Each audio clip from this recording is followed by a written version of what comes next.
আসসালামু আলাইকুম। বরিশালের উদ্দেশ্যে রওনা দিচ্ছি ছোট ভাইকে নিয়ে। ছোট ভাই হাত মুখ ধুচ্ছে, রাতের খাবার খেতে হবে কারণ নাইটের গাড়ি। তাই তেহারি খাবো দুই ভাই। ভাই আমার তেহারি খাচ্ছে খুব আনন্দের সহিত আর হাসছে মুষ্টি মুষ্টি যে রাতে বাড়িতে যাবে। তো খাওয়া দাওয়া শেষ, একটু একটু ভিডিও করলাম। চা খাবো তাই চা খাচ্ছি। সাথে আমার ছোট ভাইও আছে, ও চা খাচ্ছে, মনোযোগ দিয়ে চা খাচ্ছে। বাড়ি যেতে হবে। তো গাড়ি 12:30টায় গাড়ি চলে এসেছে, গাড়ির উদ্দেশ্যে রওনা দিয়েছি। গাড়ি কই কই সামনে গাড়িটা অপেক্ষা করছে আমাদের জন্য। তো মাটিকাটা ফ্লাইওভারে আছি বর্তমান। ঢাকা মিরপুর থেকে গাড়িতে উঠেছি, মাটিকাটা ফ্লাইওভার দিয়ে যাচ্ছি। তো এখন সম্ভবত গুলিস্তান ফ্লাইওভারে আছি। সামনে সোহাগ মামা আমার, ওভারটেক করতে হবে সোহাগ মামাকে। সোহাগ মামা ওভারটেক ওভারটেক, সোহাগ সোহাগ ওভারটেক। হ্যাঁ, ওভারটেক হয়েছে। খুব সুন্দর লাগছে রাতের দৃশ্য, পদ্মা সেতুতে আছে এই মুহূর্তে। গাড়ি খুব স্পিড 120 গতিতে চলছে। তো মাঝখানে কিছু বলি, আমার ভিডিওটা যদি আপনাদের ভালো লাগে দয়া করে চ্যানেলটা সাবস্ক্রাইব করবেন এবং একটি লাইক একটি কমেন্ট করে পাশে থাকবেন আমার, জানি পরবর্তীতে এরকম সুন্দর ভিডিও আপনাদের উপহার দিতে পারি। তো পদ্মা সেতুটা আমাদের বাংলাদেশের একটা গর্ব। খুব মেগা একটা প্রকল্প ছিল এটা বাংলাদেশের, যা আজ আমাদের স্বপ্ন দক্ষিণবঙ্গের জন্য। তো পদ্মা সেতু পার হয়ে এখন ভাঙা হাইওয়ে আছি, ভাঙা হাইওয়ে দিয়ে যাচ্ছি। রাতের বেলা গাড়ি খুব স্পিডে চলছে। এখন প্রায় 2টা প্লাস বাজে।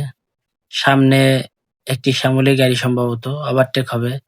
হয়ে যাবে হয়ে যাবে হয়ে যাবে, চেষ্টা ভাই ভাই ভাই, একটু চেষ্টা করলেই হয়ে যায়, মন দিয়ে একটু চেষ্টা করলেই শ্যামলী ওভারটেক, একটু জোরে। হ্যাঁ, ওভারটেক আছে।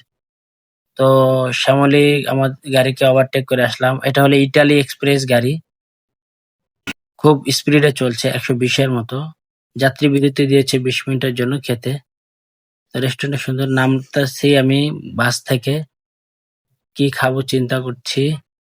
মানুষজন নেমে খুব ঘুরছে, পরিবেশটা খুব সুন্দর, ভালোই লাগতেছে। রেস্টুরেন্টটা সুন্দর ছিল খাওয়া দাওয়া শেষে।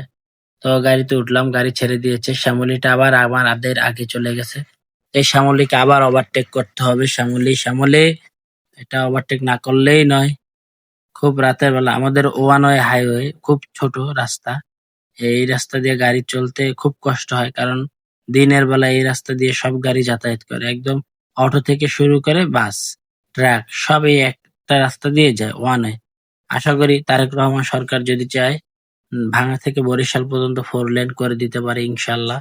আমরা নতুন সরকারের আশায় থাকছি, সে যেন আমাদের এই দুঃখ কষ্টটা বুঝে।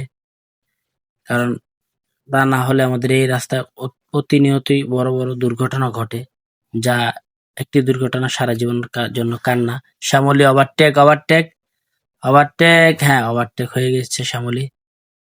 সামনে আরো একটা পরিবহন আছে, একেও ওভারটেক করতে হবে। রাতের বেলা খুব দ্রুত চলছে গাড়ি, প্রায় তিনটা বাজছে। রাস্তা খুবই খালি, খুব স্পিড, ডানে বামে মোড় থাকলেও গাড়ি খুব স্পিডে যাচ্ছে। বরিশালে চলে আসলাম কাছাকাছি বাস স্ট্যান্ডের। তো কিছুক্ষণের ভিতরে হয়তো নতুল্লাবাদ বাস স্ট্যান্ডে চলে আসবে গাড়ি। হ্যাঁ, নতুল্লাবাদে চলে এসেছে। সামনে একটা যমুনা লাইন, গাড়ি খুব বিশৃঙ্খল করলো রাস্তায়, উলট পালট চালালো গাড়িটা যমুনা। ইটালির সার্ভিসে আমি সন্তুষ্ট। বরিশালে পৌঁছে গিয়েছি 5টা বাজে।